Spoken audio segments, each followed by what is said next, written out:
So the theme tonight was Love Hurts, which is funny because that's kind of how I live my life. I've lived by this philosophy for about 7 or 8 years that to love somebody, for me to love somebody meant that they had the ability to hurt me, i.e. rip my heart out. And this came to fruition with my former partner when we were, I actually remember the date specifically, July 5th, 2005, at around 10 o'clock a.m. We were in Lewiston, Maine, in his bedroom. I had traveled 8 hours to get there. And we were about to start our relationship. It was in the beginning. And we were laying on the bed and we were talking about love, and I had said, oh, well, I've really only loved one person in my life, my mother. And he was like, oh, what does that mean? And needless to say, our relationship didn't work out. But I was saying, you know, how for me, love equated someone being able to hurt me. And with my mother, we have an interesting relationship. We're kind of different. She is, I would describe her as a conservative, white, I'm white, but a conservative, straight, a member of the Christian Coalition, the Tea Party. She also is a member of Focus on the Family, and she biblically counsels recovering addicts. I am a queer, semi-polyamorous vegan who does art in New York City. Thank you. I'm from a small town. And my mother and I, when her and my father were divorced when I was around 13, that was when she found her faith, and she started reading a lot of new parenting books, which was given to her by the women's club of her church. And the one I liked the most, the one that was the most fun, was the one that told her to stop telling me that she loved me. And she had this new thing where when I would say, I love you, Mom, she would say, if you love me, what will you do? To which I had to respond, obey. Yes, my mother was Andre the Giant, and I was her posse. So it was really cute at home, but when she took it on the road to my school and in front of my friends, it became an issue for me, especially since I still receive phone calls from Anna Schmidt.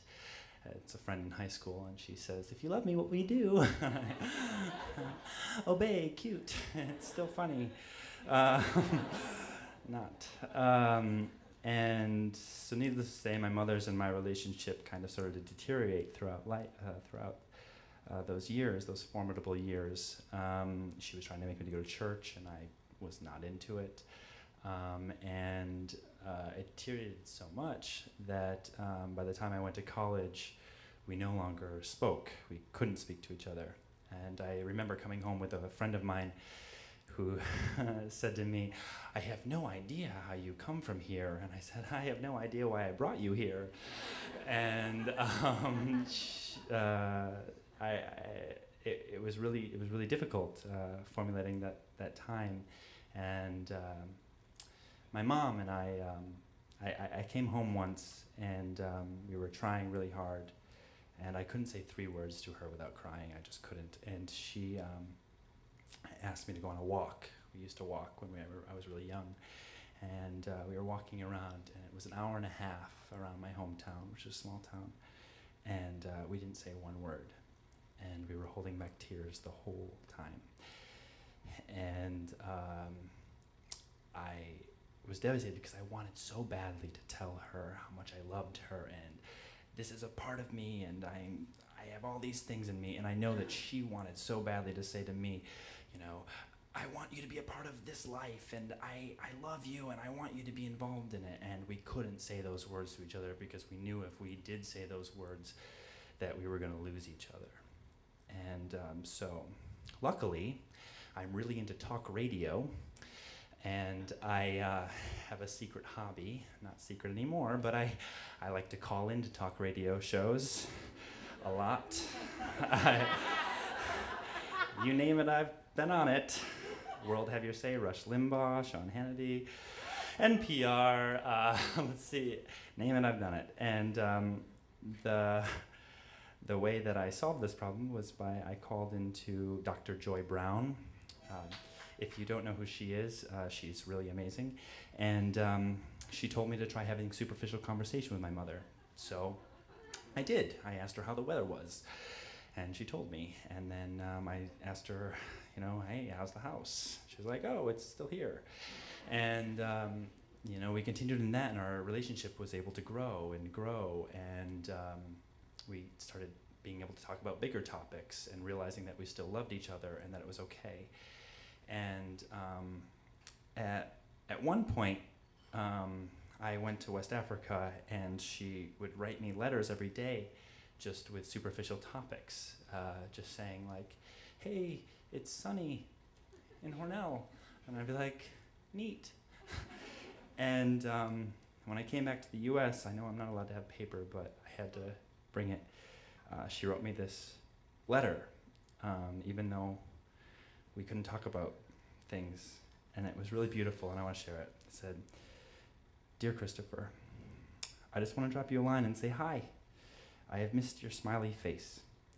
I want you to know I pray for you, and I think about you every day. I am so proud of you and all you have accomplished. I can't believe how you keep the schedule you do. I know God is working in your life. I see all the great gifts God has given you. You are absolutely amazing. I am praying that you have a great year to grow and develop skills and life to become God's person for success. I want to visit you soon. I need to see your new place. But most of all, I want you to know I support you and love you as a person. You have become a great man. I am amazed at how fast time passes. Before long, I will be gone. But I want you to know I love you, and I'm proud of you. And I want you to remember to look to what God would want you to do, because he'll always be a way of success. Life is not about money, things, or positions. It is about relationships, people, and our Maker. I am so glad we talk, and and that we have an open relationship now. You can tell or share anything with me, and I will not judge you, because I am so blessed to have been your mom, and I look forward to watching you and your life. God works in mysterious ways, and I'm glad we have a relationship. Love you, Mom.